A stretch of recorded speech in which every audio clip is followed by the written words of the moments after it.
Back to South Asia, India's neighborhood. Let's now do a deep dive of what's happening in Bangladesh. The interim government has completed 100 days in office. The chief advisor of this interim government, Nobel laureate Mohammad Yunus, presented his 100-day report card in a televised address and he spoke about several aspects. First, he downplayed the reports with regard to attacks on minorities, specifically, of course, the Hindu minorities. He said those were exaggerated. And in fact, I'm going to play out some of those bites so that we can keep telling our viewers what were the important pieces that Mohammad Yunus's address to his countrymen was, and then we come back and talk more. Let's play out that first soundbite where he spoke about the minorities. প্রতিটি হত্যার বিচার আমরা করবই। July August হত্যাকাণ্ডের বিচারের যে উদ্যোগ আমরা নিয়েছি তার কাজও বেশ ভালোভাবে এগিয়ে যাচ্ছে। পতিত স্বৈরাচার শেখ হাসিনাকেও আমরা ভারতের কাছ থেকে ফেরত চাইব।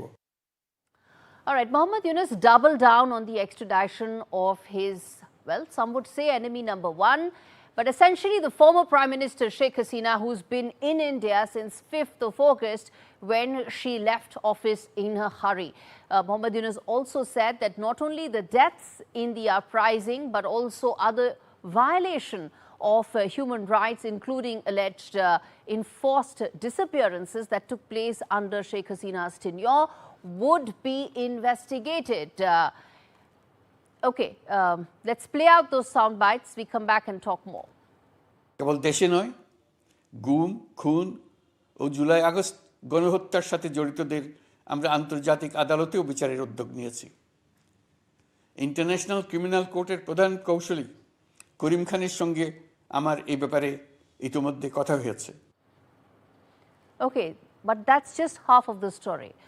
He has also sought help from the global police organization, which is Interpol, in issuing a red corner notice for the arrest of Sheikh Hasina and her associates, which he, as you heard, it was a bite in Bangla, where he very clearly said that he holds the former Prime Minister responsible for all that has happened, and he's seeking a red corner notice because of that.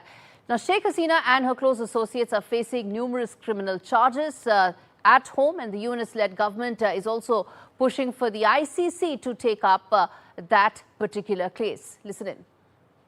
চাইবো আমরা যেন এমন একটি নির্বাচন ব্যবস্থা সৃষ্টি করতে পারি যা যুগ যুগ ধরে অনুসরণ করা যাবে। এর ফলে সাংবাৎসরিক রাজনৈতিক সংকট থেকে আমাদের দেশ রক্ষা পাবে। এই জন্য প্রয়োজনীয় সময়টুকু আমি আপনাদের কাছ থেকে চেয়ে নিচ্ছি। নির্বাচনী সংস্কারের সিদ্ধান্ত হয়ে গেলে খুব দ্রুত আপনারা নির্বাচনের রোড ম্যাপও পেয়ে যাবেন। But the most important point, when is Dhaka going to have elections? On that, Mohammad Yunus was not willing to give a time frame. In fact, he said that his task is to hold a new election to give power to the new government as and when it happens. No time frame, no roadmap. All he said was his administration will first put in a reform agenda in place, and only then electoral system will be in place, and then an election will happen. So how long will be Bangladesh's march back to democracy is anybody's question, but one can imagine that this may take more than just a few weeks or few months, and it could take much longer for Bangladesh to return to democracy.